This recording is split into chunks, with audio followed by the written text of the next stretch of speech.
남탓하지마님이 이건규 대표님하고 하트를 벌써 찍어주셨네요. 아, 네, 감사합니다. 반갑습니다. 그리고 네, 여기 김건진 부장님한테 안녕히 가시라고 인사해주신 분들이 많았는데 전달을 못 해드렸네. 예, 썸디님이 주차 도장은 받으시고 나가셨나 몰라. 주차 도장 찍어드렸죠, 김건진 부장님. 혹시나 또 다시 오실까봐. 그래서 오늘은 오랜만인가요? 예, 얼마 안 됐나? 예. 이건규 대표님, 르네상스 자산운용의 이건규 대표님 모셨습니다. 네, 반갑습니다. 예. 네. 제가 주식계의 허준이라고 예. 했는데 감사하게도. 진짜 맥을 정확히 짚으셔가지고 네. 예, 좀 진맥 좀 잘 좀 짚어주십시오. 오늘도 네. 7월 초에 나오셨었는데 네. 그때 이제 맥 짚어주신 게 네. 거의 다 맞았습니다. 네. 수익률도 수익률도 예, 저희는 뭐 장은 사실 좀 정체되어 있는 상황인데 네. 저희 수익률은 뭐 계속 위쪽 방향으로 맞아. 예, 움직이고 원래 있습니다. 시장 안 좋을 때 더 수익 잘 내시는 네. 르네상스 자산운용이어가지고 네. 죄송한데 의자를 아까 너무 낮춘 것 같아요. 조금만 올려주실까요? 네. 네, 됐다. 지금 눈높이가 맞네. 원샷 카메라 괜찮아요? 네, 이렇게 또 항상 저희가 실시간으로 방송하면서 세팅. 네, 이건규 대표님한테는 그 언제였더라? 지금 저도 제일 기억이 나는 게 7월 초에 네. 타이어 코드 네. 이야기해 주셨는데 네. 와, 타이어 코드가 또 한 번 신고가를 가네요. 네. 끝나질 않네요. 근데 확실히 시클리컬 업종이다 보니까 네. 사실 이제 뭐 가격보다도 그 업황이 살아있느냐가 제일 중요한 것 같아요. 네. 그래서 현재까지도 가격 정가가 잘 되고 있고 수요가 여전히 탄탄하고 그게 이제 그 가격이나 수요로 이제 그 변함없이 전이가 되고 있느냐, 네. 그게 제일 중요할 것 같은데요. 네. 그러니까 제가 알기로는 아직까지도 그런 업황이 여전히 살아 있다 보니까 예. 주가가 좀 강한 측면을 좀 보이고 있는 것 같고요. 네. 네. 아까 아톰 K님께서 그래서 네. 여쭤보시더라고요. 네. 지금은 조금 무섭다. 네. 갖고 있는 게 무섭다고 하신 건지 추격 매수가 무섭다고 하신지는 뭐 신규 모르겠는데. 매수가 무섭다라는 거일 것 같고요. 네. 근데 뭐 밸류에이션도 아까 잠깐 말씀해 네, 주셨지만 아직 막 그렇게 비싼 수준은 아니고, 네. 그리고 이제 업황이 살아있다고 하면은 기존에 갖고 있다고 하면 사실 팔 이유는 아직까지는 없는 것 같고요. 네. 그러니까 제가 봤을 때 시클리컬 업종은 팔 이유는 딱 한 가지, 예. 업황이 꺾였을 때. 근데 업황이 아직 살아있기 때문에 사실 팔 필요는 없다고 생각을 하고요. 다만 제가 이제 다른 방송에서도 이제 최근에 이제 타이어 코드 되게 관심이 많지만 네. 이제 주가 많이 올라서 네. 사실 이제 타이어 코드 같은 경우에는 이제 합성 섬유로 보통 만들게 되고요. 네. 그거 말고 또 스틸 코드라고 해가지고 이제 철강제로 만드는 그 제품이 있거든요. 그래서 그 제품을 만드는 회사 같은 경우에는 좀 더 이제 과점화돼 있고 주가도 좀 덜 올랐기 때문에 네. 상대적으로 더 매력이 높을 수 있다, 이렇게 말씀을 드리고 있습니다. 섬유 코드보다는 철강 네, 코드. 철강 코드가, 스틸 코드가 좀 더 현재 주가상으로 봤을 때는 좀 더 이제 매력이 있을 수 있다. 왜냐면 이제 선제 같은 경우에는 특히나 이제 SOC 투자라든지 특히 이제 미국이라든지 뭐 이런 쪽에 이제 선진국 위주로 해가지고 지금 이제 경기 부양을 위해서 이제 SOC 투자가 내년부터 활발하게 진행될 걸로 좀 보이고 있거든요. 네. 그럼 이제 다양한 이제 철강 제품이 사용되지만 선제 같은 경우에도 이제 그 수요가 이제 증가할 수 있는 부분이 있다 보니까 어떻게 보면 시장에서 많이 관심에서 좀 가려져 있는 섹터 중에 하나이다 보니 어떻게 보면 주가라는 측면에서는, 주식이라는 측면에서는 더 매력적일 수 있다, 상대적으로 그렇게 바라보고 있습니다. 좋습니다. 저도 안 그래도 궁금했는데 네. 좋은 말씀 감사합니다. 그때 참 그 7월 초에 나오셔서 하셨던 말씀 중에도 그런 타이어 코드 쪽은 이제 업황이 좋다. 네. 근데 이제 석유화학, NCC 같은 경우에는 조금 네. 걱정을 좀 하셨었잖아요. 네, 맞습니다. 네. 그런 맥락이라고 보면 되겠네요. 근데 이제 좀 약간 다르고요. 이제 석유화학을 그때 약간 걱정스럽게 말씀드렸던 부분은 이제 사실 이제 수요가 생각보다 견조했어요. 왜냐면은 이제 뭐 비닐이라든지 위생용품이라든지 이런 것들이 다 석유화학 제품으로 만들게 되고요. 그러다 보니까 이제 수요가 괜찮다 보니까 기존에 계획되어 있던 이제 설비 투자들이 더 활발하게 지금 진행이 되고 있는 상황이에요. 네. 그래서 이제 올해 하반기랑 내년 상반기까지 이제 신규 증설이 많다 보니까 이제 수급적인 불안감이 좀 있을 수 있다. 그리고 현재 가격은 어떻게 보면은 이제 물류 대란으로 인해서 어떻게 보면 좀 선진국하고 뭐 아시아하고 뭐 약간 대륙별로 가격 가격 차이가 좀 많이 나고 있는 상황이거든요. 그래서 그게 어떻게 보면 좀 약간 일시적이거나 물류로 인해서 약간 착시 현상이 일 수도 있는데 네. 요게 해소가 되면은 사실 이제 전반적인 석유화학 제품 가격의 하락을 좀 이끌 수 있지 않을까라고 저는 좀 보고 있는 측면이 있어서 네. 그래서 내년 상반기까지는 석유화학은 조금 저는 좀 지켜보자라는 관점에서 여전히 좀 바라보고 있습니다. 지켜보자. 네, 공급 부담이 여전히 존재한다. 수요는 견조하지만 네. 공급 부담이 조금. 근데 이제 반대로 굉장히- 제가 이제 철강을 좋아하는 부분은 이제 특히나 이제 신규 증설이 좀 수월하진 않다라는 부분일 것 같아요. 왜냐면은 석유화학에 비해서 철강이 저는 좀 더 좋게 보는 부분은 그러니까 그 사업이 대단해서가 아니라 네. 그러니까 석유화학보다도 어떻게 보면은 이제 환경 오염을 되게 유발하는 사실 산업이에요. 네. 이제 철강 업종이 그러다 보니까 중국에서 수출을 계속해서 제한을 하고 있고 신규 증설도 좀 막고 있기 때문에 상대적으로 봤을 때 훨씬 더 이제 업황에 있어서 좀 자유롭지 않나 이렇게 좀 보고 있는 부분이 있고요. 아까 어디지? 해바라기 씨님이 이건규 대표님 얼마 전 3프로에서도 배웠는데 또 뵙게 되어서 행운입니다. 오늘도 귀 쫑긋하고 열공할게요. 그리고 여행 가고 싶어님이 저번 방송 보고 이건규 대표님 책 사서 감사히 읽었다고 투자의 예, 가치. 감사합니다. 그 보라색 네, 맞습니다. 표지. 네. 공교롭게도 보라색 표지의 책을 좀 많이 쓰신.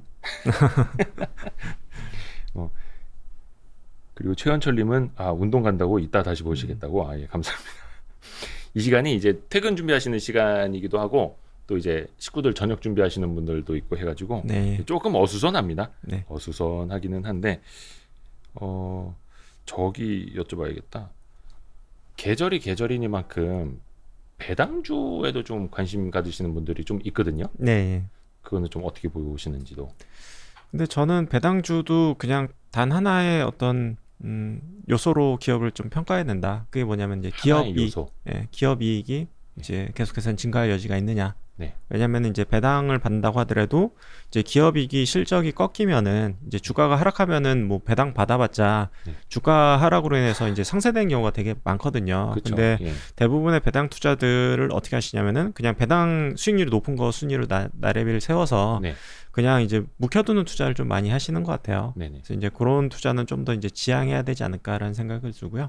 그리고 저는 이제 배당 관점에서 이제 살펴봤을 때 저는 리츠를 되게 좋아하는 편이에요.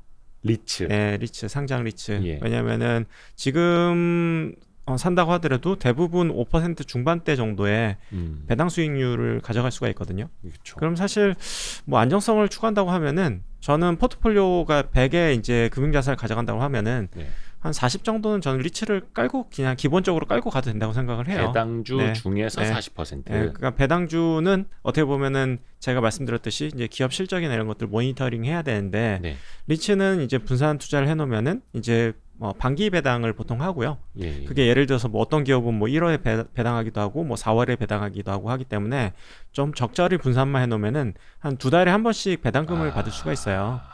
예, 그러면은 안정적으로 5%대 배당을 받으면 사실 저는 예금을 할 필요가 없다고 생각해요. 그렇죠. 예, 그냥 그 리츠를 사면은 연간 5%대 배당이 가능한데 굳이 왜 이제 그 단기적인 변동성이 좀 싫어서 이제 예금을 든다라고 만약에 가정을 하면 네. 저는 굉장히 큰 손실이라고 생각을 하거든요. 그리고 이제 배당주 같은 경우에는 뭔가 그 추가적인 작업이 필요하다. 그 기업 실적이 계속 유지되는지 혹은 배당이 추가적인 증가할 여지가 그렇죠. 있는지 이런 예. 부분들을 다 살펴봐야 되다 보니 그냥 한 카테고리로 엮어서 배당주 어떻습니까? 라고 만약에 물어본다고 하면은 저는 사실 잘은 모르겠어요. 그 개별적인 기업이 어떤가를 물어봐야지 사실 의미 있는 대답이 가능하지 배당주가 어떠냐라고 물어보시면은 저는 사실 그거보다 리츠가 더 나을 수도 있다. 이제 마음 편하게 투자한다고 하면은 다 같은 배당주가 아니다. 네. 배당을 주더라도 배당을 많이 주더라도 일단은 업황이 좀 살아 있어야 되고 된다. 좋아야 된다. 그리고 차라리 한 배당주 중에서 한 40%는 그냥 리츠를 깔고 가는 게 더 편할 수도 그게 있다. 훨씬 더 안정적일 수 있다. 그리고 현재 이제 대표적인 그 배당주라고 할 수 있는 것들이 사실 유틸리티 업종이 좀 많은 편인데 예. 사실 뭐 기업 실적이 그래 썩 좋은 상황은 아니에요. 그렇죠. 예, 그러다 보니까 거기서 고르기가 되게 만만치는 않을 수 있다. 수월치는 않을 것 같다라는 생각은 들고요. 자칫하면 배당 수익률 5% 노리고 들어갔다가 네. 마이너스 막 몇 퍼센트 막 이렇게 또 네. 그래서 흘러내릴 수가 있어서. 고배당주 카테고리에 해당되는 게 이제 유틸리티 그리고 이제 뭐 일부 음식료 예. 그리고 이제 금융주 이렇게 세 가지 음. 카테고리가 제일 많은 것 같고요. 네. 근데 그 중에서 은행은 가져갈 만한 것 같기는 해요. 네. 사실 이제 이익이 꺾일 가능성도 그렇게 크진 않은 네. 것 같고요. 근데 네. 다만 주가가 재밌을지는 사실 저도 확신하기가 좀 어려워서. 네. 학습 효과들이 좀 있죠. 은행주는 네. 역시 대한민국에서 은행주는 투자하는 게 아닌가. 네. 예. 경기가 회복된다고 봤을 때 약간 은행주의 매력이 음. 높을지가 되게 좀 아리까리한 부분이 있는 것 같아요. 그러니까 나쁘진 않은데 예. 이게 정말 매력적이다라고 얘기하기에는 음. 그러니까 저는 한 가지가 해소되면 가능하다고 봐요. 뭐냐면은 아까 뭐 이익 말씀드렸지만 뭐 또 한 가지 추가적으로 말씀드리면은 만약에 배당 수익률이 6%대가 나온다. 그러니까 금융주는 그때가 제일 매력적인 것 같기는 해요. 그러니까 주가가 빠져서 배당 수익률이 확 올라가는 차라리 구간. 주가가 더 빠지던가. 예. 근데 만약에 배당 수익률이 4에서 5%대다라고 지금. 하면은 예. 지금에 해당되겠죠. 예. 그러면은 이게 판단하기가 되게 좀 애매한 것 같아요. 그러면 만약에 더 밀려버린다면 그때는 또 상대적인 메리트가 올라온다. 네. 이렇게 봐도 경기가 만약에 글로벌 경기가 어려진다고 하더라도 되겠네요. 예. 국내 은행들이 망할 가능성은 저는 제로라고 보거든요. 거의 제로에 가깝다. 그럼요. 예. 예. 왜냐하면 이제 은행은 내수 산업이고 네. 이제 뭐 외환과 관련된 것들이 일부 다루고 있긴 하지만 네. 전체 비즈니스에서 차지하는 비중이 또 그렇게 높진 않고 하다 보니까 어, 오히려 이제 위기가 왔을 때는 더 매력적일 순 있다 음, 이렇게 보고 있고요. 좋습니다. 우리 아까 크레이지 빵님이 슈퍼챗 보내주셨는데 예. 오늘도 공부하는 날이라고 감사합니다. 크레이지 빵님이 공부를 되게 열심히 하시는 분입니다.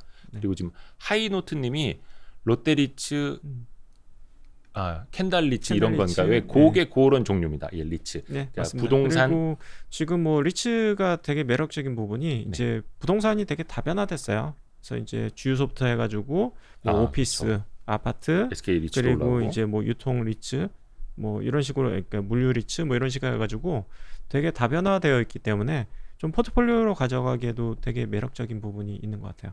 최근에 리츠 중에 대장주가 뭔지 아세요? 어떤 리츠 대장주. 모르겠어요. 메리츠. 메리츠. 메리츠 금융지주랑 네. 메리츠 화재, 메리츠 증권 장난 아니더라고요. 네, 많이 올랐죠. 와, 네. 엄청나게. 이거 농담입니다, 여러분. 요 리츠 그 우리 부동산 시탁 회사인 그 리츠 아닙니다. 메리츠는 그냥 배 아파서 한 말이고요. 채팅창을 못 보고 있었다. 네. 그리고 최근에 이슈들이 좀 컸던 플랫폼 기업들. 네. 뭐 이제 네이버, 카카오라고 특정할 수는 없습니다만 네. 이게 전반적인 이제 규제 이슈가 불거진 이제 플랫폼 산업이라고 본다면 네. 요런 거는 좀 어떻게 대응을 해야 돼요? 이런 정책적인 불확실성 때는.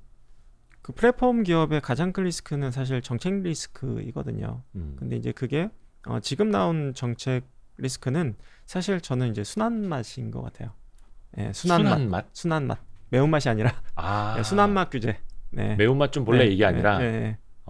그래서 요 정도 규제는 사실은 이제 뭐 자회사 라이센스라든지 뭐 모회사가 그걸 뭐 합병이라든지 아니면 라이센스 추가 취득이라든지 그렇죠. 이런 걸로 그러니까 시간의 문제일 뿐 어느 정도 해소가 가능한 문제로 보이기는 해요. 맞아요. 근데 이제 추가적인 규제안이 나오느냐가 이제 가장 중요한 이슈일 것 같은데요. 네. 그 부분은 저희가 아직까지는 예측할 수 있는 부분이 아니기 때문에 네. 좀 더 지켜봐야겠다. 근데 이제 현재 주가가 떨어진 수준은 현재 나온 규제 상으로만 봤을 때는 어느 정도 주가에 이제 반영된 게 아닌가라는 생각은 좀 들더라고요. 근데 만약에 추가적인 규제가 나온다, 막 더욱 강한 규제가 나온다라고 하면은 추가적인 하락 여지가 발생을 하겠죠. 그걸 지켜봐야 되는 거. 이제 네, 동태를 그렇죠. 살펴야겠네요. 네. 카카오가 3거래일 만에 시총이 69조에서 58조로 11조 원이 날아가가지고 네. 그게 이제 다 이제 우리 투자자분들의 돈 아니겠습니까? 그래서 네. 좀 마음이 아프기도 한데 언젠가 맞을 매였던 맞을 것 매였죠. 같기도 하고. 네. 왜냐면 저도 우연히 사실 이제 다른 그 경제 TV 방송 가가지고 일주일 전인가에 네네네. 제가 카카오 네이버 어떻게 보냐고 물어보시길래 네네네.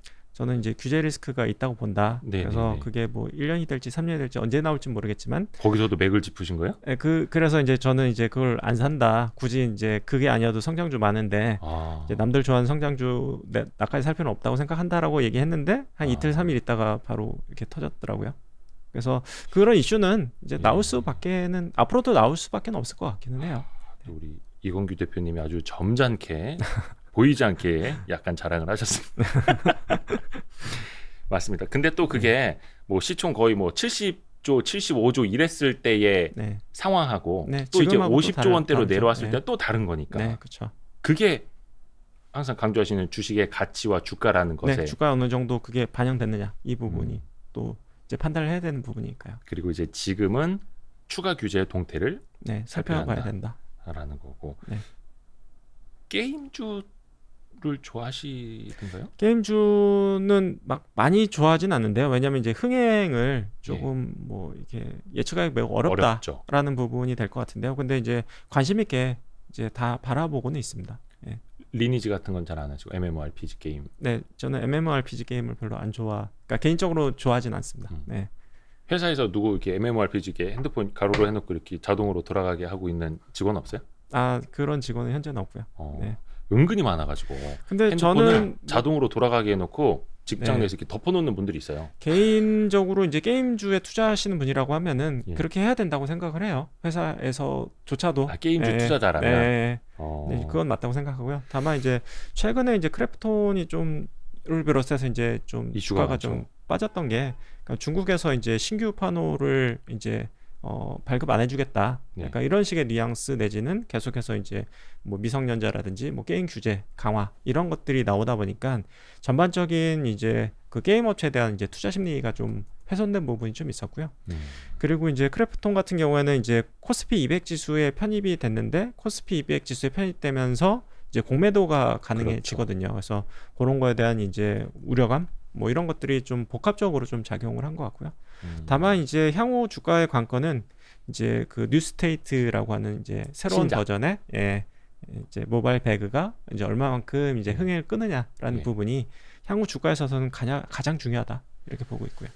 저도 수급보다도 이제 그게 더 중요하다. 배그를 안 한 지가 하도 오래돼가지고. 네. 예. 혹시 배그는 해보셨어요? 배그도 해보기만 했어요. 아, 예, 많이 하진 않고요. 그 배그는 정말 어렵더라고요. 네, 이게 그렇죠. 손이 둔한 사람들은 네, 입장하자마자 낙하산 내리자마자 헤드샷 맞고 네, 또 한 5분 기다려서 한 1분 게임하고 한 또 5분 기다리고. 네. 근데 이제 크래프톤 웨이라는 책을 얼마 전에 좀 읽었는데 크래프톤 웨이. 네. 아, 네, 그 책에서 이제 배틀그라운드의 성공 이유는 그러니까 이게 어떻게 보면 좀 보는 재미가 있는 게임인 것 같아요. 네. 예, 내가 하는 것도 재밌지만 보는 게 워낙 재밌다 보니까 뭐 트위치 TV라든 뭐 이런 쪽에서 이제 그 스트리머가 이제 방송을 하면은 그걸 보고 되게 재밌다 해가지고 오히려 역으로 이제 게임을 하게 되는 뭐 약간 특이한 게임인 것 같고요. 맞아요. 만약에 그게 이제 뭐 구독 서비스라든지 뭐 추가적인 이제 모니타이징 할 수 있는 돈을 벌어들일 수 있는 장치들을 이제 추가로 넣는다. 그리고 이제 버그도 개선된다로 하면은 저는 뭐 추가적인 플러스 알파 가능성은 충분히 존재한다. 이렇게 보고 있고요. 그리고 지난주도 그렇고 지지난주부터 그 NC소프트 네. 이슈가 굉장히 크지 않습니까? NC소프트가 어느새 60만 원 거의 깰 위기까지 와 있네요. 60만 네. 7천 원. 그게 이제 신작 게임의 리스크죠, 사실. 그 과금 게임 회사가 갖고 있는. 리스크고 네. 이제 헤비 유저들 정말 네. 충성 팬들 지금의 NC소프트를 잊게 한 네. 고객들에게 인심을 많이 잃은 게 네. 이게 굳이 이제 NC소프트 케이스가 아니더라도 네. 이럴 때는 그럼 투자자라면 어떻게 이런 거를 대응을 해야 될지 만약에 다른 회사들이 또 있을 거 아니에요. 그 고객들한테 네. 인심을 잃었을 때. 네. 근데 그게 정말 운용의 묘인데 그 게임 회사가 그 어떻게 보면 좀 유저들의 마음을 달래면서도 돈을 쓰게 만드는 게 정말 핵심 기술이거든요. 달래면서 네. 나한테 네, 돈을 마음 상하지 지불해. 않으면서도 돈을 쓰게 만드는 게 핵심 기술인데 거기에 대한 뭐 노하우나 이런 것들이 많이 쌓여 있을 만한 회사이긴 한데 뭐 조금씩 이제 뭐 인심을 잃었던 거는 사실인 것 같고요. 그리고 이제 기름을 부었던 거는 이제 신작 게임이 기존 게임하고 사실은 크게 다를 바가 없다라는 부분이 핵심이었던 것 같아서 결국에는 게임성. 이제 뭐 신작 게임 리스크가 좀 더 이제 현실화된 게 아닌가라고 보고 있고요. 아, 맞아요. 그래서 게임주는 투자하기도 힘들고 또 이런 이슈들 또 어느 날 갑자기 또 중국에서 뭐 판호 내줬다. 그럼 네. 다 급등하고. 아, 이제 그렇죠. 판호 안 내주겠다. 그럼 다 네. 급락하고. 네. 근데 이게 좀 웃긴 게 중국에서 판호가 발급이 한 5년, 6년 동안 안 됐었어요. 그렇죠. 예. 그게 이제 뭐 추가적으로 우리가 못 하는 건 아닌데 사실은. 네, 네, 예. 네. 근데 이제 좀 약간 기대감이 있다가 좀 기대감이 다시 한번 좀 사그라드는 그런 상황이 된 게 아닌가라고 보고 있고요. 맞아요. 지금 채팅창에서는 어떤 분들 뭐 지금 한 10년 보유 이거 어떤 종목 말씀하시는 거지? 송도 딜러님이 어떤 걸 6년째 보유 중이시라고 하셨는데 뭔지 못 봤다. 아 메리츠 금융지주. 오 송도 딜러님. 대단하신데요. 오 장난 아니다. 아 근데 사실 메리츠 금융그룹이 알짜긴 알짜입니다. 돈도 잘 네. 벌고 그렇죠. 배당도 네. 잘하고. 예, 그렇습니다. NC소프트 같은 경우에는 최근에 이제 그래서 저기 뭐야 그 자사주 매입 공시도 좀 네. 하면서 좀 네. 시장을 좀 달래려고는 하는 것 같은데 결국에는 향후에는 이제 실적으로 증명을 해야 될 것 같아요. 그러니까 그럼에도 불구하고 노이즈가 있음에도 불구하고 여전히 이제 주요 메인 이제 고객들이 남아 있고 여전히 돈을 쓴다. 그게 이제 실적으로 나와 준다라고 하면은 다시 이제 반등의 기회를 모색을 하겠죠. 좋습니다. 그리고 많은 분들이 그 오를 때 못 올랐던 주식, 네, 그때 대표적으로 음식료주, 네, 근데 라면값도 올렸고, 네, 뭐 식용유값도 올리고, 음, 뭐 죄다가 올린다고는 하는데 네, 이 음식료주는 왜 이렇게 계속 떨어지기만 하는 거냐? 네. 이게 무슨 이유에서일까요? 이게 되게 재미가 없는 것 같아요. 뭐냐면은 이제 작년에 이제 코로나로 인해서 예. 어떻게 보면 조금 좀 과수요가 발생을 한 거죠. 네. 좀 이제 뭐 예를 들어서 라면을 사가지고 이제 집에 쟁여놓는다든지 네. 뭐 이제 뭐 식료품 가게 가가지고 일단 있는 거 사온다라든지 이런 것들이 어떻게 보면 코로나로 해서 작년에 이제 기고 효과라고 얘기를 하는데 그러니까 작년이 좀 너무 좋았던 거죠, 사실은. 네. 그리고 이제 상반기는 인플레이션으로 인해서 이제 원가 부담이 좀 커져서 음. 그러니까 두 가지 이중고를 겪게 된 거죠. 매출액은 더 이상 증가하지 않고 네. 원가는 올라가고. 네. 근데 이제 하반기가 됐을 때 이제 가격 인상에는 성공을 하고 있는 걸로 보이긴 하지만 네. 결국에는 작년에 좋았던 걸 넘어설 수 있느냐에 대한 고민이 좀 많을 수밖에 없을 것 같아요. 그래서 이제 좋아진다고 해도 그게 정말 화끈하거나 다른 업종에 비해서 정말 화끈하거나 혹은 이제 작년치를 뭐 엄청나게 이제 비트할 정도로 좋냐라고 봤을 때는 그냥 그 비정상의 이제 정상화 정도의 느낌이기 때문에 이게 막 정말 모멘텀이 있어 보이진 않는다라는 부분이고 그리고 이게 되게 아이러니한 부분인데 경쟁이 나름 되게 내수에서 치열한 것 같아요. 현재로서는. 예를 들어서 지금 이제 사람들을 못 만나다 보니까 이제 그 이제 뭐 소주 맥주를 얘기를 들면은 예를 들어서 이제 혼자 마신다고 하면 소주 뭐 한 병 두 병 마시기 쉽지 않잖아요.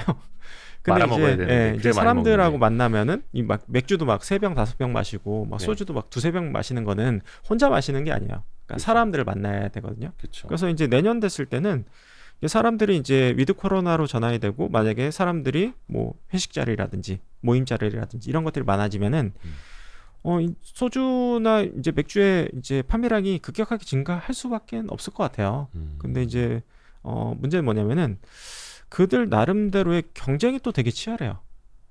그러니까 시장은 되게 확대될 걸로 보이는데, 그러니까 위드 코로나가 됐을 때 이제 컨택이 됐을 네. 때는 근데 이게 되게 헷갈리는 거죠. 그러니까 좋은 점만 있는 게 아니라 이제 부정적인 부분도 있다. 그 내수에서 되게 희한하게 박터지게 되게 싸우고 있다. 현재로서는 그게 약간 비슷한 부분이 이제 화장품도 약간 그런 상황이거든요. 그러니까 화장품이 이제 사람들이 이제 마스크를 쓰고 다니면서 화장품 판매량이 되게 많이 감소를 했어요. 네네네. 근데 이제 마스크를 좀 덜 쓰게 되면은 그리고 이제 외출 혹은 여행 나들이 많이 하게 되면은 뭐 색조 화장품 비롯해가지고 화장품 사용이 증가할 수밖에 없거든요. 네. 근데 국내 업체들이 또 경쟁이 되게 치열해요. 뭐 시장 상황 자체가 안 좋다 보니까 내년에 뭐 시장이 정말 확대됐을 때 그 경쟁이 둔화될지는 모르겠지만 현재로서는 뭔가 경쟁이 되게 치열한 상황이라 네. 그러니까 업황 자체는 살아날 걸로 보이는데 이제 종목은 잘 찝히지 않는 뭐 그런 부분이 있고 그래서 이제 찾다 보면은 저희가 찾은 거는 되게 소수 종목에 불과할 것 같다. 뭐 예를 들어서 화장품 같은 경우에도 이제 몇 년 전만 하더라도 뭐 K-뷰티라는 말이 있었지만 지금 K-뷰티에 쏙 들어갔잖아요. 그러더라고요. 그러니까 뭐 해외 경쟁력도 많이 낮아졌고 국내 경쟁이 심화됐고 그렇기 때문에 이제 미국이나 이제 중국에서 이제 OEM 회사들은 되게 좋아질 것 같아요. 화장품 업체들 중에서. OEM. 그래서 그러니까 상대적으로 OEM 회사들 주가는 견조하더라고요. 네. 왜냐면 실적이 상반기도 좋았고 하반기도 계속 좋아질 걸로 좀 보고 있고요. 차라리 그 뭐 LG 생건이나 저기 뭐 예, 뭐 그 아모레나 그런 이런 저기보다는 것보다도 OEM이 오히려 차라리 좀 더 낫다. 피해 있는 이제 OEM이 난 것 같고. 그럼 OEM도 그 고객사들 사정이 더 좋아질 거라는 바탕이 있기 때문에 그런 거잖아요. 네. 근데 이제 예를 들어서 이제 중국에서 화장품 소비 이런 것들이 살아나면은 네. 어찌됐든 중국에 공장이 있는 OEM 회사들은 실적이 좋아질 수밖에 없습니다. 예. 아, 그건 현지. 이제 특정 업체가 아니라 이제 현지 이제 시장이 좋아지면 그 시장을 먹을 수 있는 거죠. 아, 현지의 네. OEM으로 진출한 회사들이 더 상대적으로 낫다. 네.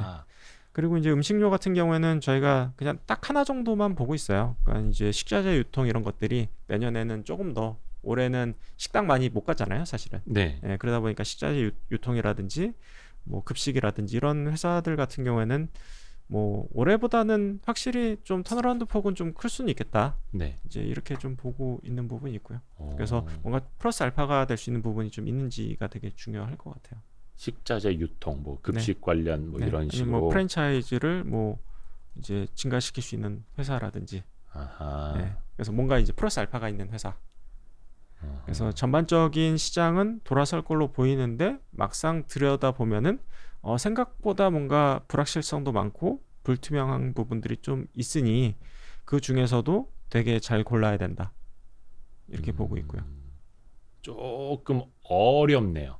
네, 그렇죠? 어렵죠. 전체 그러니까, 산업이 다 좋은 건 네, 아니기 그래서 때문에. 저희도 그 컨택트 관련해서 공부를 많이 했는데 네. 그러니까 어렵더라고요. 그러니까 저희조차도 이게 되게 헷갈리는 거예요. 이게 좋아질 것 같긴 한데 업체들 봤을 때 여전히 경쟁 치열하고 좋아졌을 때도 그 폭이 정말 섹시할까? 이런 부분에 대한 좀 고민이 좀 많이 들더라고요. 그러니까 확실히 화장품 시장이 과거와 같지는 않기 때문에 네. 행운 사나이 감사합니다. 근데 이게 특정 종목을 저희가 저기 막 이렇게 종목 상담이 좀 그래가지고 아무튼 행운 사나이님 감사하고요. 송도 딜러님이 아까 그 메리츠 금융이 아니라 6년 보유한 게 네. 그 카카오라고. 카카오. 오우, 야, 그래도 뭐 그러면 수익 많이 나셨죠? 수익이 네. 오우 장난 아니네. 그래서 지금 채팅창이 난리가 났어요. 네. 송도 딜러님 그래서 카카오 저기 그 수익률이 얼마인가요? 막 이렇게 물어보고 계셔가지고 480%라고. 네, 그 정도 되실 것 같네요. 480%. 근데 사실 이게 오래 보유한 그 즐거움이 그런 것 같아요. 500%면 어떻고 480%면 어떻고. 그렇죠. 야, 이게 네. 되는 거죠. 좀 민감성이 좀 떨어지죠. 맞아요. 그러니까 장기 보유가 더 그냥 가능한 부분이 있고요. 네. 플러스 20%와 뭐 마이너스 1, 2% 엄청 커 보이는데, 네. 야, 강방천 회장님도 그러잖아요. 카카오는 그냥 계속 사는 회사라고. 계속 사는 회사라고. 요즘에도 그러시는지 모르겠는데, 근데 뭐 뷰를 한 번에 바꾸시는 분은 아니니까. 그래서 진짜 하여튼 카카오나 플랫폼 기업들은 이런 규제를 이겨내고 진짜로 이제 지속 가능성, 상생, 공존할 수 있는 걸 보여준다면, 네. 그럼 더 이제 더 좋은 기업, 더 큰 회사가 되는 거죠. 예. 네. 그리고 아까 채팅창에서 어딨지? 호놀룰루님이 사회자는 인터뷰에 집중해 주셔야 할 듯. 예, 요런 채팅을 또 제가 잘 읽습니다. 화장품 이야기했고 아까 채팅창에서 제가 누군지는 기억을 못했는데 반도체 쪽 네. 그리고 이제 궁금해하시는 분들이 많습니다. 이제 DDR5 나오고 하면 네. 뭐 좋아진다고는 하는데 네. 좀 어떻게 봐야 되는지. 이게 현재로서는 이제 다운턴에 들어간 거는 확실히 맞는 것 같고요. 그러니까 반도체 가격이 이제 하향 트렌드에 들어갔고 네. 내년 2분기 정도까지는 빠지지 않을까라고 보고는 있어요. 근데 이제 관건이 될 수 있는 거는 이제 내년 1분기에 이제 아까 방금 말씀하신 DDR5 관련된 이제 인텔에서 이제 서버용 이제 CPU가 신규로 나올 수 있느냐. 원래 이제 올해 3분기 예상이 됐었는데 네. 그게 내년 1분기로 밀렸고요. 네. 내년 1분기도 사실 이제 패를 열어봐야 되는 그런 음. 상황입니다. 왜냐하면 이제 기술적인 난이도가 계속 점점 올라가고 있기 때문에 그게 좀 내년 1분기에 진짜 나올지 모르겠는 상황이긴 하거든요. 그 DDR5의 양산. 채택된 네. 그 CPU가 나와야지 그래야지 이제 D램도 이제 그 같이 사실 붙는 거니까. 인텔이 그거를 빨리 좀 양산을 해줘야 선 네. 보여야 이 뭐 PC에 꽂더라도 이 DDR5를 커버해 줄 만한 CPU가 그걸 돌려줘야 되는데 네. 그게 없으면 이제 뭐 네. 근데 이제 그게 뭐 내년 1분기라도 다행히 나와준다고 하면은 네. 이제 투자와 관련된 욕구들이 되게 좀 증가할 수 있는 부분이 있거든요. 뭐 우리도 이제 새로 PC 나오면 새로 사고 싶은 마음이 들 수 있듯이 현 그렇죠. PC 버리고 네. 그렇듯이 이제 뭐 서버 투자도 이제 재개될 수 있는 부분이 있다 보니 저는 가장 중요한 건 내년 1분기가 좀 그런 한 가지 이제 관점이 될 수 있을 것 같다. 포인트가 될 수 있을 것 같다. 그래서 이제 인텔 CPU가 나온다고 하면은 투자 심리가 좀 돌아서면서 아, 반도체 가격이 빠진다고 하더라도 기대 심리로 주가가 먼저 돌아설 수 있거든요. 음, 그래서 이제 저는 그게 이제 1차적인 좀 중요한 포인트다 이렇게 좀 보고 있고요. 그래서 올해 하반기까지는 저는 그냥 좀 쉬어가는 장세. 이제 반도체 봤을 때는 그렇게 좀 보고 있고요. 조금 쉬어가다가 인텔의 그 DDR5를 실제로 우리가 목격하게 돌릴 수 된다고 있는 하면은 CPU. 그때 주가가 이제 기대감으로 선행해서 이제 움직일 가능성이 꽤 높다 이렇게 보고 있고요. 그리고 두 번째 트리거는 2분기 디램 가격, 내년 2분기 디램 가격이라고 좀 보고 있어요.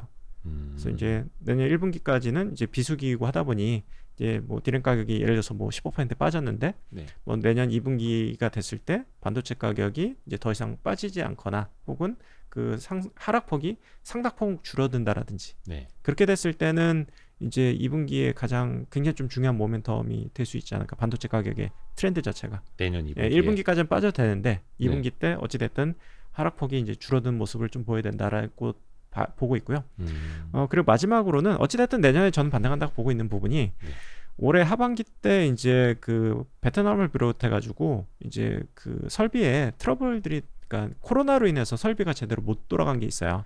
예를 들어서 뭐 예를 들어서 뭐 노트북 공장이라든지 예. PC 공장이라든지 뭐 휴대폰이라든지 예. 뭐 이런 부분들이 있다 보니까 이제 올해 하반기 때 이제 디램 업황을 좀 약간 좀 억눌렀던 부분이 있다라고 저는 보고 있거든요. 그게 이제 내년 하반기 때는 오히려 기저 효과로 해가지고 해소가 이제 되고 그러니까 좀 가벼워지는 거죠. 이제 전년 대비 비교했을 때 네. 내년 하반기는 되게 가벼워지는 구간에 들어가지 않나라는 생각이 들어서 어찌됐든 1분기 트리거 하나, 그러니까 신규 인텔 CPU, 2분기 반도체 가격, 3분기부터는 어찌됐든 좋아진다.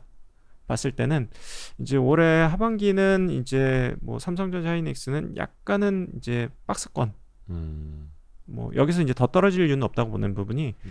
어차피 이제 반도체 가격 다 보고 있고 네. 지금 현물 가격까지 빠지고 있는 부분을 다 보고 있기 때문에 주가 어느 정도 반영됐다라고 저는 좀 보고 있기 때문에 여기서 더 빠질 필요는 없다. 근데 내년에 이제 좀 올라갈 수 있는 포인트들이 분기별로 있고 그리고 이제 주가라는 부분이 이제 좋아질 걸로 보이면은 한 6개월 정도, 3개월에서 6개월 정도 선행해서 먼저 움직이거든요. 네. 그렇게 봤을 때는 내년에 굳이 뭐 삼성전자를 부정적으로 볼 이유는 없는 것 같다라는 게 제 생각입니다. 역시 그 또한 그 주가와 네. 기업의 어떤 가치 측면에서 봤을 때는 네. 여기서 더 하락하는 것보다는 네. 아까 맞다. 어떤 분이 이건규 대표님 책 제목 여쭤봤었는데 투자의 가치. 네, 투자의 가치라는 책이고요. 투자의 가치 지금 이제 뭐 알라딘이나 예스24 이런 데 치시면은 나올 네. 겁니다. 예, 절판은 안 됐죠. 예, 지금 판매되고 있습니다. 재고가 맞나요? 재고는 이제 그 출판은 어떻게 네. 되냐면은 네. 그러니까 1세, 2세, 3세 이렇게 찍어놓고. 찍어서 다 팔리면은 추가로 찍기 때문에 네. 뭐 재고 걱정은 안 해도 됩니다. 네, 알겠습니다. 그래서 투자의 가치가 언제더라? 작년 2018년도 10월 달에 2018년도였어요? 2019년도 2018년도 12월에 이제 벌써 꽤 됐네요. 네. 알겠습니다. 그러면 이제 스테디셀러인 걸로 네. 예, 투자의 가치 이건규 대표님이 지으신 책 제목이었습니다. 네. 그리고 어떤 분이 이제 퍼스트셀리님이 여행주 여쭤보시는데 네. 여행주는 지난번에 잠깐만 얘기하셨 너무 빠르게 그렇죠? 여행주는 이제 뭐 내부적인 부분에서 이제 예를 들어서 뭐 이제 인력 구조 조정이라든지 이런 부분이 있었기 때문에 네. 원가가 되게 가벼워졌고 뭐 호텔이라든지 뭐 약간 비수익이나 혹은 비다각화했던 부분들은 다 정리했다라든지 뭐 이런 뭐 에셋이 일단 되게 가벼워졌어요 기본적으로. 그리고 이제 뭐 업계 경쟁상으로 봤을 때도 굉장히 많은 회사들이 망했죠. 그러다 보니까 이제 경쟁은 되게 완화됐고 비용 구조는 되게 이제 라이트해지는 상태인데 네. 이제 그 여행을 가게 되면은 과거보다 이제 이연 수요가 핵심인데 여행을 이제 2년 3년 못 가다 보니까 이제 너무 여행을 가고 싶다 보니까 네. 이제 한꺼번에 몰려서 가게 될 확률이 되게 높다. 그렇죠. 그렇게 봤을 때는 이제 뭐 한 번 갈 거를 이제 두 번, 세 번 갈 수도 있고 첫 번째, 두 번째는 이제 과거에 이제 저가 여행으로 갔던 것들, 예를 들어서 뭐 한 80만 원에 갔던 것들이 이제는 다시 당분간 보기 어려워질 것 같다. 왜냐면 이제 경쟁을 할 필요가 없는 상황이기 때문에 네. 여행사들이 예전만큼 저가형 이제 미끼성 상품을 낼 이유가 없는 상황이에요. 만약에 여행이 재개된다고 그렇죠, 했을 그렇죠. 때는 그러면은 과거에 80만 원에 가던 걸 150만 원에 가야 될 수도 있거든요. 네. 그러면 이제 단가는 오르고 에셋은 라이트해졌고 비용은 축소됐기 때문에 영업 레버리지가 이제 좀 강하게 나올 수 있는 업종 중에 하나다. 여행은. 다만 이제 언제부터 과연 여행을 갈 수 있느냐 물어보면은 여행사도 모르고 저도 모르고 아무도 몰라요. 그렇죠. 그 부분이 약간은 이제 약간 걸림돌. 언제부터 어디까지 갈 수 있는데 뭐 이런 부분에 대한 답은 현재로서는 되게 내리기 어렵다라는 부분이 좀 약간은 장애 요소로 좀 있다. 근데 이제 다만 저는 최근에 이제 항공주들 좀 좋게 봤던 부분이 언제 여행이 풀릴지는 모르겠지만 네. 항공사 같은 경우는 지금 이제 해상 운임이 워낙 좀 많이 오르다 보니까 그게 이제 화물 운송으로 많이 돌렸거든요. 예. 네, 그리고 이제 해상 운임으로 못 가다 보니까 이제 에어 차지가 그러니까 항공 운송이 제일 비싸요. 그러니까 가장 비싸요. 원래 그렇죠. 예, 제일 비싸죠. 예. 그래서 보통 이제 반도체 정도로만 항공으로 나르지 네. 예를 들어서 뭐 의류라든지 이런 것들을 항공으로 그럼요. 절대 나를 수가 예, 없어요. 예. 근데 지금 예를 들어서 베트남에 이제 의류 그 생산이 안 되고 있다 보니까 예를 들어서 한 달 동안 지금 셧다운 된 상태이거든요. 네. 그러다 보니까 물량이 급하다 보니까 이런 것들을 뭐 에어 차지로 해가지고 항공으로 보내는 경우도 있어요. 맞아요. 그러니까 이 항공 운송이 지금 거의 최대 호황을 맞이하고 있거든요. 그러다 보니까 항공사들의 실적이 괜찮아요. 여행사들은 다 적자인데 네. 항공사들은 다 이익 내고 있는 상황이거든요. 그렇죠. 예, 그러다 보니까 내년에 지금 여객 운송이 전혀 붙지 않은 이제 실적이 그래도 잘 나오고 있고 내년에 플러스 알파가 될 수 있는 부분 그게 뭐 3월이 될지 8월이 될지 내년 12월이 될지는 모르겠지만 그게 붙어준다고 봤을 때는 좀 더 상대적으로 좀 편하다. 개인적으로는 그렇게 좀 보는 부분은 좀 있고 차라리 항공주가 더 네. 편하다. 그러니까 레버리지는 이제 여행이 더 큰데 조금 한 단계 피해서 투자한다고 하면은 이제 항공이 좀 더 마음이 편할 수는 있겠다 이렇게 보고 있고요. 저 아는 어떤 코스닥 사장님도 그러더라고요. 그 배 선복을 네, 못 네. 잡아가지고. 네. 근데 일단은 가격이 어찌 됐든 간에 일단은 선복부터 잡아라. 네. 왜냐면 이거 못 실어보내면 거의 고객사한테 엄청나게 이제 신뢰를 그쵸. 잃는 거기 때문에 또 그리고 페널티를 물어야 되는 네. 경우도 있고요. 할 수 있으면 비행기라도 잡아라. 네. 이렇게 또 하더라고요. 울며 겨자 먹기로 하는데 또 항공사들은 요걸로 이제 여객 운송을 많이 이제 방어를 하고 있는 거고. 네. 근데 그 그리고 여행 그 여행 이제 뭐 항공 이런 카테고리 중에서 조금 뭐 향후 지켜봐야겠지만 조금 조심하게 보고 있는 건 저는 카지노가 생각보다 강하진 않을 수도 있겠다. 요즘 이제 좀 외국인 카지노. 카지노 예, 예. 기대하시는 분들 많은데 네, 이제 위드 왜냐면 코로나 뭐 이렇게 이제 하면서. 내국인 카지노는 많이 갈 거예요. 네. 근데 이제 외국인 카지노 같은 경우에는 주요 고객이 결국에는 이제 중국하고 일본 그렇죠. 이제 양국이거든요. 거기서 들어와야 되는데. 근데 이제 글로벌하게 봤을 때도 이제 뭐 대만에 이제 상장된 카지노 회사들 이런 회사들이 주가가 되게 급락을 했고 회복을 못 했어요. 그 이유가 뭐냐면은 이제 중국 내부적으로 이제 뭐 반부패 이슈라든지 뭐 이런 부분들이 있어가지고 네.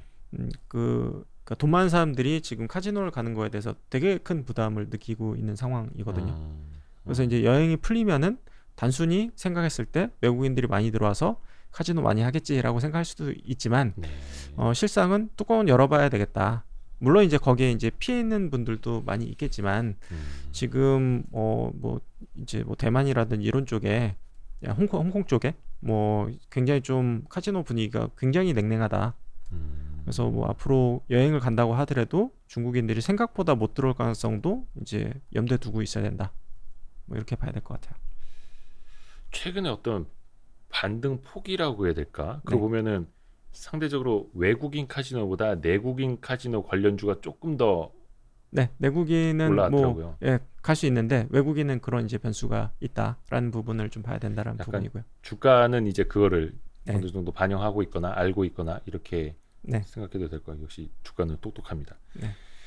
그리고 예. 이제 그 5G도 5G 물어보셨는데 5G? 네네네네. 5G는 아픈 손가락 5G 어떨까요? 네, 우리 진짜 찐빵 엄마님. 아픈 손가락인데요. 예. 네, 이제 그 국가별로 좀 살펴봐야 될 것 같아요. 근데 이제 국내 같은 경우에는 이제 어제 뉴스인가요? 뭐 이제 28GHz 영역대 고주파수 영역대 투자가 예상했던 거에 뭐 0.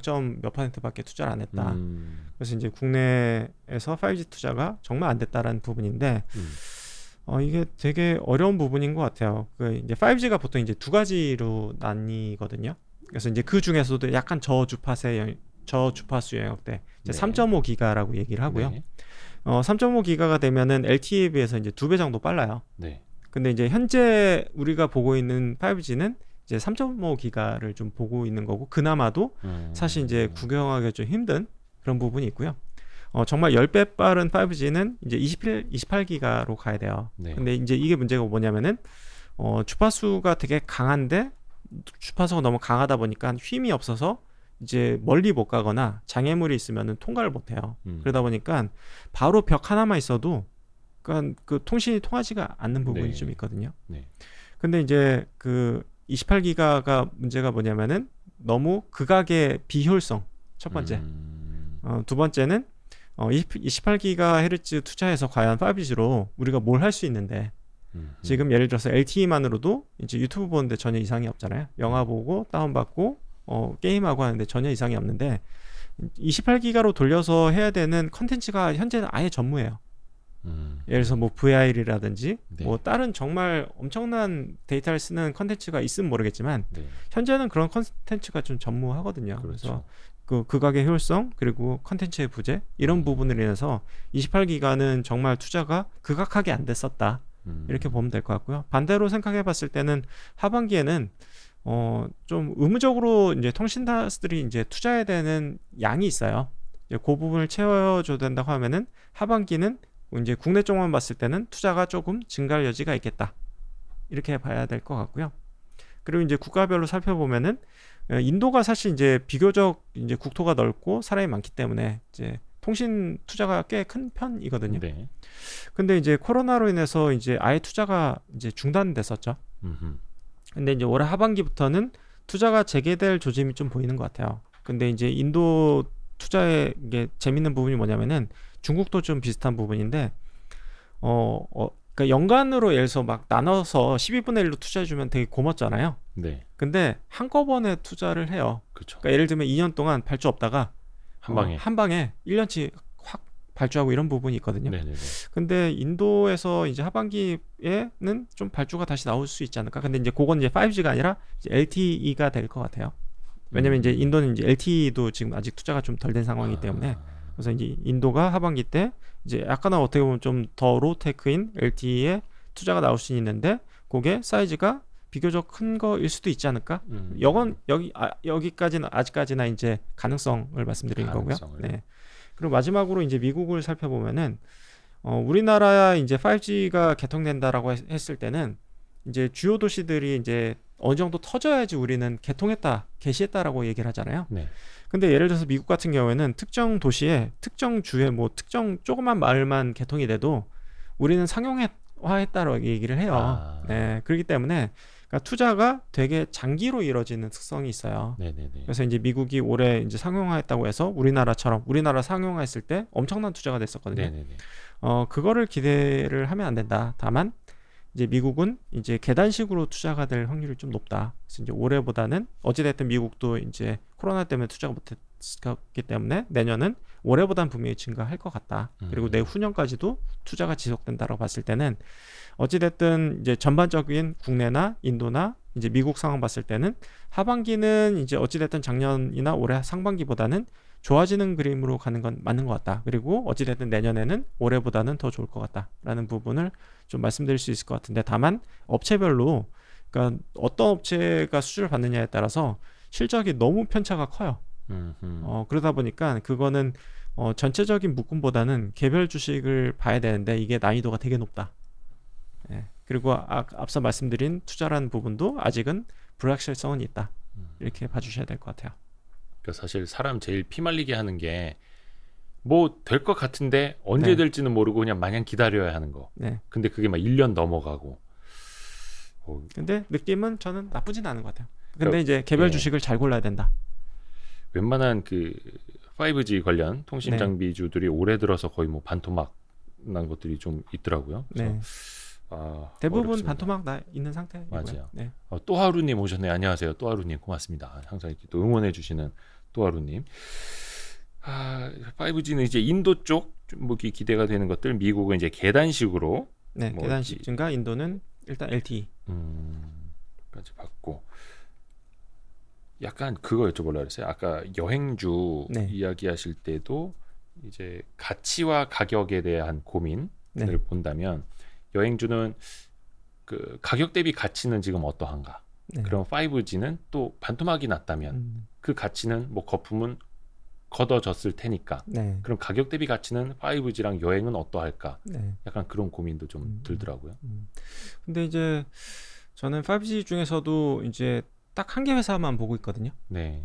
그 회사 같은 경우에는 이제 하반기 때 이제 그 자동차 이제 배터리 패키징하는 네네네. 케이스를 사업을 시작하게 될 것 같아요. 예전에 저 그 주식 네. 초등학교 시절에 인터뷰할 때 네. 이야기하셨던 네. 그러니까 사업 구조가 다양하게 있는 네, 5G 그쵸. 관련주. 뭐 ESS 사업도 있고 이제 뭐 배터리 사업도 있고 가전 사업도 있고 네. 뭐 그 회사 같은 경우에는 저는 확실히 좀 편하게 들고 갈 수 있겠다라는 생각은 드는 것 같아요. 다른 왜냐면은 데보다 훨씬 덜 빠졌어요. 네, 뭐 그렇죠. 그리고 이제 사업 구조가 좀 안정화돼 있고 네. 다른 애들 뭐 대폭 적자할 때 뭐 소폭 적자를 낸다든지 뭐 음. 그 정도 수준을 보여서 왔기 때문에 뭐 그 회사 같은 경우는 조금 더 편하게 들고 갈 수 있겠다 이렇게 생각을 하고요. 다만 뭐 대표주라고 할 수 있는 것들은 예를 들어서 뭐 삼성이 이제 써주느냐 안 써주느냐 혹은 네. 삼성 내에서 마켓시ェ어를 얼마 가져가느냐 이거에 따라서 수익률과 이제 이익 예측이 엄청나게 달라질 수 그렇죠. 있어요.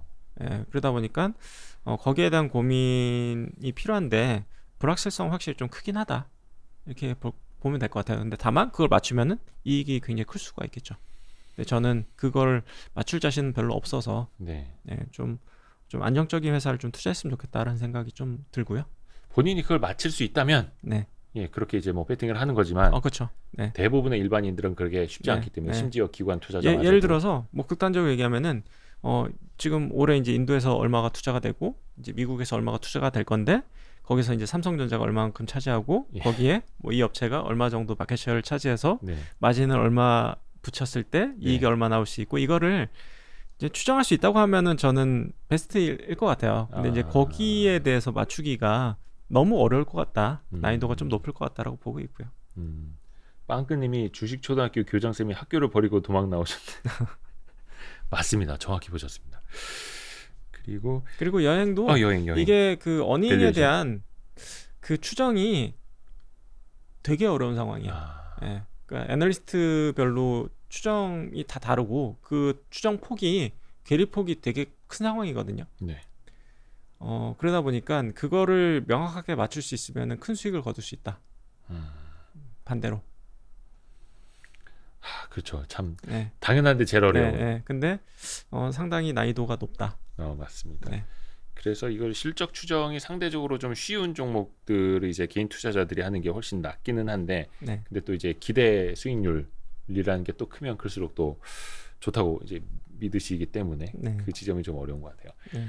대표님이 뭐 몇 가지 좀 준비를 하고 오셨나 봐요.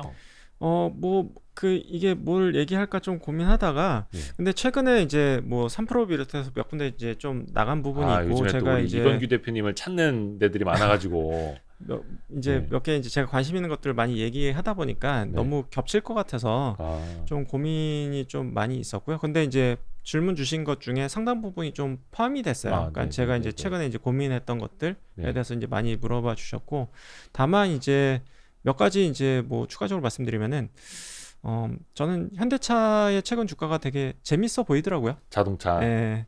이제 그 이유가 이제 수소를 한다고 했는데 네. 근데 이제 주가 반응은 약간 싸늘한? 다른 수소 관련주들은 많이 올랐는데 네. 예, 정작 네. 그 뭐라 해야 되나? 뭐 정의선 회장님이 브리핑 뭐 영어로 굉장히 멋지게 네, 하고 네. 뭐 영상들도 되게 많이 준비도 나오고 많이 이번에 하셨고 모빌리티 이제 야심차게 에서도 뭐 이렇게 전시 많이 발표했는데 했던데 주가 반응은 저는 사실은 그러게. 좀 썰렁할 거라고 보기는 했어요. 네. 왜요? 왜냐하면 외국인들은 수소에 관심이 없어요. 네. 우리나라가 네, 조금 많이 네. 이제 주도를 하고 있고. 네. 왜냐하면은 이제 수소라는 부분이 가장 큰 문제가 충전 인프라이고요. 그렇죠. 네, 충전 인프라가 결국에는 좀 수소 탱크가 좀 커야지. 그러니까 수소 충전소를 군데군데 박을 수가 없다 보니까 네. 좀 탱크가 큰 거, 그러니까 상업용 차량만 가능할 것 같아요. 수소차는 네. 결론적으로 말씀드리면 네, 그래서 승용차는 제가 봤을 때 수소차가 나올 가능성은 매우 낮다. 매우 낮아 보인다. 예, 그게 이제 대세가 될 가능성 매우 낮아 보인다. 왜냐면은 이제 실제로 전기차는 뭐 엄청나게 매년 증가하고 있잖아요. 네. 근데 수소차는 글로벌하게 봤을 때도 증가가 거의 없어요.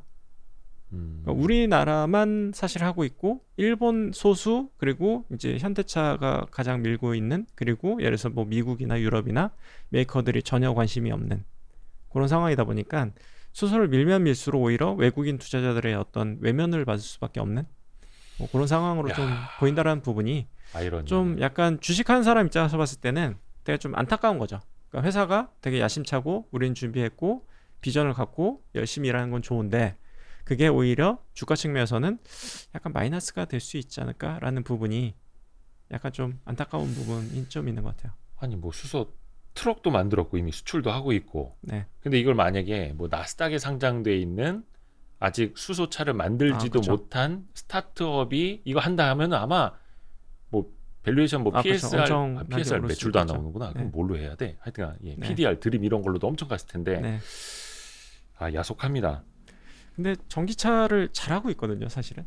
전기차도 잘하고. 네. 예. 근데 이제 그거를 더 발전시켜서 그걸로 이제 승부를 보는 게 저는 오히려 더 승산이 높지 않을까라고 근데 보고 이게 있고요. 모르겠어요. 네. 그러니까 시장이 좋고 막 자동차 업황도 좋고 그러면 내연기관 차에다 네. 전기차 얹고 여기다 수소차까지 하니까 밸류에이션 얹고 얹어줘 막 이렇게 될 수도 있을 텐데 네. 지금은 일단은 기본적인 자동차 내연차 업황도 좀 그렇고 네. 뭐 반도체 이슈도 있긴 근데 합니다만 지금 그래서일지 업황은 나쁘진 않아요. 근데 현재 문제는 이제 생산 차질이거든요. 네, 그러니까 네, 반도체 수급 때문에. 네. 근데 이제 그게 이제 3분기까지는 이어질 것 같아요. 그래서 현대차, 기아차 측면에서 봤을 때는 3분기까지는 실적이 좀 밋밋할 가능성이 좀 높다라고 좀 보고는 있고요. 다만 4분기 때 만약에 반도체 수급이 조금 더 지금보다는 좀 풀린다라고 가정을 하면 4분기부터는 실적을 다시 한번 기대해 볼 만하지 않을까라고 보고 있거든요.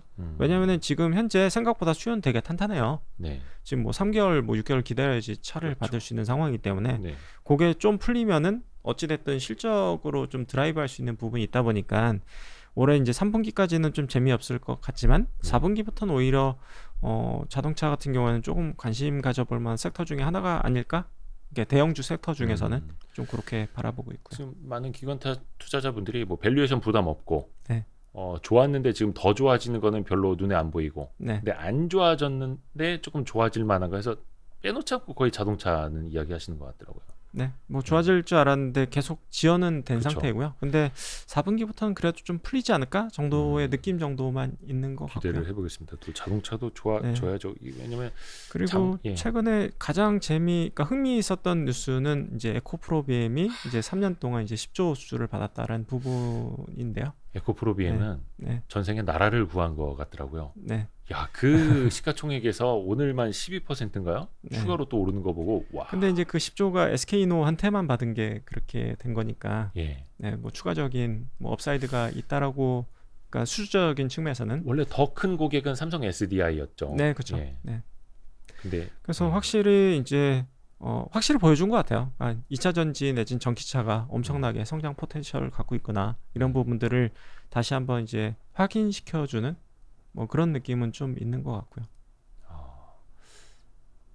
혹시 밸류에이션 같은 네. 거는 이제 네. 슬슬 얼마 전에 어디였지 보니까 에코프로 BM이 이제 2024년 네, 실적을 이제 현가로 해서 목표가를 제시를 하던데 네. 그런 건 좀 어떻게 봐야 됩니까? 2023년 기준으로 보면 지금이 적정 밸류인 것 같아요. 그러니까 그래요? 2024년까지 땡겨와야지 이제 상승력이 나오지. 그죠. 거기는 이제 공시해 네. 놓은 걸 보면은 네. 수주해 놓은 걸 보면 얼추 이제 네. 실적이 보이니까. 네. 그게 뭐 가장 큰 고민이죠. 아하. 그래서 이제 저희가 이제 뭐 취한 전략은 전기차는 무조건 증가한다. 그렇죠. 근데 특히나 이제 화학 소재들은 이제 너무 비싸서 좀 부담스럽다. 그래서 이제 저희가 이제 올해 상반기부터 했던 작업은 이제 철강 소재들, 이제 메탈 소재들, 네, 예, 네, 네. 2차 전지에 관련된 이제 메탈 소재들 같은 경우에는 실적이 향후에 이제 좋아질 수밖에 없고 이미 2분기까지 실적 다 좋았어요. 이미. 네. 근데 3분기, 4분기 때 오히려 마진 스프레드가 더 좋아질 걸로 보고 있기 때문에 왜냐면은 지금 시장 상황 수요가 굉장히 탄탄하다 보니까 이제 원가가 올랐고 그게 가격 전가로 지금 원활하게 되고 있는 상황이거든요. 그거는 7월 초에 나오셨을 때도 네, 이야기하셨던 그쵸. 것 같아요. 그런 회사들은 그러니까 뭐 에코프로 BM처럼 이제 약간 케미칼 베이스 같은 경우에는 고민이 좀 많다. 근데 이제 메탈 소재 같은 경우에는 여전히 저는 추가적인 상승 여력이 있다. 이렇게 보고 있고요. 좀 더 가볍다. 밸류에이션 매력 여전히 존재한다. 좋습니다. 또 하루님이 모든 강의를 들으려니 머리가 터질 것 같아요. 근데 사실 지금은 거의 뭐 이렇게 업종 산업 하나하나 한번 이렇게 맥을 짚어보는 겁니다. 이건규 대표님의 의견을 그렇게 좀 듣는 거고, 르네상스 자산운용 이건규 대표님과 함께하고 있고요. 또 정리하신 것 중에 못하신 거는 어떤 게 있을까요? 거의 다 얘기했고요. 그러니까 최근에 이제 제가 이제 재미있게 보는 것들은 최근에 이제 명품 소비가 엄청나게 증가했다라는 부분 마지막으로 되게 재밌는 부분인 것 같다. 근데 이제 글로벌리하게 놓고 보면 네. 명품 기업들이 좀 있습니다만 네. 뭐 슈퍼카 메이커들도 있고 한데 우리나라에서의 명품이라면은 없어요. 혹시나 하고 기대를 했는데 네. 명품 뭐 있지? 명품 반도체 할 수는 없고 이거. 명품은 없는 것 같아요. 그게 그러면 그거는 이제 약간 해외 주식 개념으로. 쉽지가 않은 부분이 그 예를 들어서 막 그 디자이너가 약간 미쳤다라든지 뭔가 이렇게 히스토리나 역사 뭐 이런 것들이 있어야 되는데 그렇죠. 그게 되게 그러니까 하루아침에 쌓일 수 있는 부분이 아니라 국내 브랜드들이 아직은 풀어야 될 숙제라고 좀 보고 있고요. 근데 이제 해외여행을 못 가다 보니까 이제 국내에서 이제 엄청나게 백화점에서 명품을 사고 있는 거죠. 맞아요. 그래서 이제 과거에는 뭐 제가 알기로 이제 30%대 정도가 명품 매출액, 백화점 매출액에서. 근데 지금은 이제 40%대까지 올라온 상황이거든요. 그러니까 특정 업체 같은 경우 50%를 넘어섰다라고 얘기를 하더라고요. 네. 명품 매출액 비중이. 그래서 그쪽 카테고리가 되게 핫한데 이것도 되게 의류 중에서 뭘 찾다 보니까 어찌됐든 명품 의류를 수입하는 회사가 있긴 있어요. 상장 회사 중에서. 네. 그래서 이제 그 회사도 저는 실적이 계속 괜찮지 않을까? 명품을 수입하는 회사. 명품 의류 수입 판매 회사. 의류 수입 유통. 그래서 그런 회사들은 실적이 좋을 수 있지 않을까? 이렇게 좀 보고 의류 있고요. 쪽은 그러면 전체적으로는 어떻게 보세요? 의류는 이제 의류가 되게 미스테리한 부분인데 네. 이게 경기가 예를 들어서 뭐 금융위기가 오고 하면은 소비가 줄잖아요. 네. 근데 의류 소비도 마찬가지예요. 줄어요. 근데 미스테리한 거는 그 금융위기가 지나도 의류 소비가 생각보다 이렇게 반등을 안 해요. 그러니까 우리나라도 이제 코로나로 인해서 대표적으로 소비가 줄었던 게 그러니까 화장품하고 의류였거든요. 네. 근데 이제 옷 입고 나갈 화장품은 데가 없으니까. 그나마 좀 회복할까 싶은데 의류는 여전히 전년 동기 대비했을 때 전혀 회복이 안 되고 있어요. 유일하게 좋았던 거는 이제 골프 의류가 좋았던 부분이 있고요. 그래서 이제 의류 업체를 본다라고 했을 때는 현재로서는 골프보다는 그냥 일상복이나 이제 좀 약간 오피스룩에 가까운 브랜드가 그나마 좀 내년에 회복은 될 수 있겠다. 그러니까 그 정도의 생각은 좀 드는 것 같고요. 이건규 대표님이 옷을 안 사셔서 그래요. 그리고 이제 의료 회사 중에서는 뭐 몇 번 뭐 회사 말씀드린 부분이 있긴 하지만 이제 글로벌하게 이제 진출이 가능한 회사들, 그런 회사들은 이제 뭐 투자할 만한 가치가 있다. 그런 일부 회사들은 이제 어나더 레벨로 가더라고요. 어나더 레벨로 지금 주가도 많이 올라 있고 실적도 뭐 최고치를 계속 찍고 있고요. 제가 며칠 전에 여기 더현대 서울 백화점에 갈 일이 있었는데 평일이었거든요. 평일은 별로 사람 없잖아요. 이제 저기 그 신장 기업 효과도 좀 빠졌고 더현대 서울. 근데 이렇게 다른 데들을 봤는데 그 농업 회사가 하나 있습니다. 농업 회사가 백화점에 이제 의류 파는 뭐 레몬을 파는 회사가 있거든요. 그 레몬 파는 회사에 갔는데 이렇게 늘어나는 것들 사람이 많더라고요. 평일에 다른 매장은 한산한데 그게 약간 그런 쫄쫄이계의 명품 브랜드 막 이런 거잖아요. 그래서 야 확실히 이게 조금 나타나는구나. 양극화가 있구나. 그렇죠. 양극화는 분명하고요. 그리고 이제 요건 약간 별개 이슈이긴 한데 이제 투자에 어떤 연결시키기가 약간 애매한 부분이 있긴 한데 한 가지 이제 산업 변화가 있는 부분이 면세점에 좀 변화가 있는 부분이 좀 있어 보이더라고요.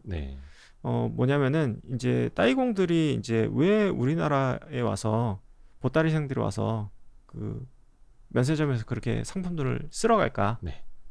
여기에 대한 그러니까 좀 궁금증이 좀 있었는데 그러다 보니까 이제 중국에서 예를 들어서 뭐 로레알이 됐던 어떤 회사가 됐던 뭐 시세도가 됐던 아니면은 뭐 이제 화장품 업체들이 예를 들어서 이제 고민에 빠졌더라고요. 그러니까 왜 이제 우리가 한국 이제 면세점에 좀 물량 디스카운트 하면서 줘야 되지. 어차피 한국 면세점에 주면은 중국 애들이 다 사가는데 우리가 이제 중국에 직접 납품해야지. 이렇게 생각이 바뀌었어요, 작년에. 아하. 그래서 이제 그 직거래를 많이 늘렸거든요. 그러니까 면세점이 되게 위태로워졌던 상황이에요. 네. 그러니까 우리나라 업태 중에 면세점 업태가 왜냐면은 존재 의미가 약간 사라질 뻔한 부분이 있거든요.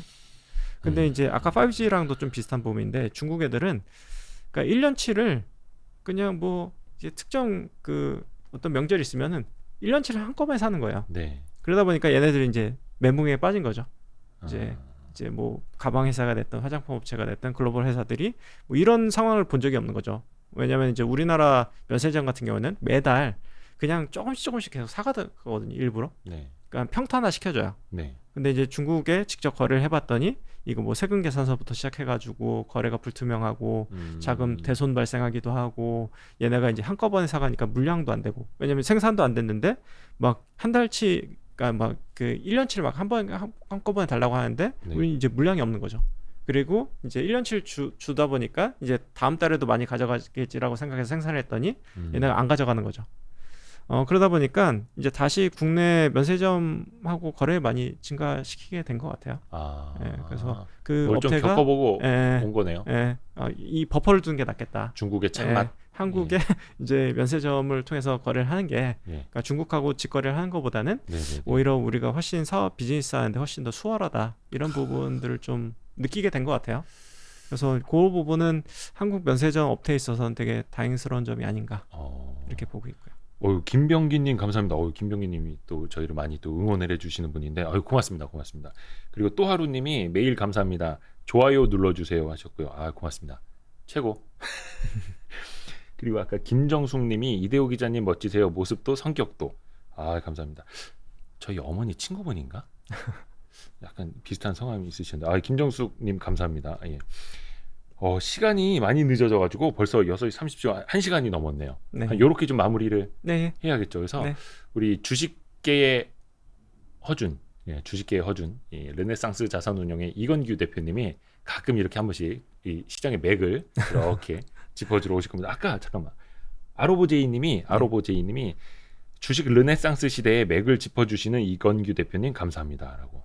예, 감사합니다. 고맙습니다. 예. 네. 이제 공식적으로 주식계의 허준으로 저희가 모시겠습니다. 네. 허준 선생님 감사합니다. 예, 감사합니다. 이건규 대표님 이제 보내드릴게요. 여러분도 퇴근길 조심히 들어가시고요. 저녁 식사도 맛있게 하세요. 고맙습니다. 네, 감사합니다. 감사합니다. 고맙습니다. 고생하셨습니다. 네.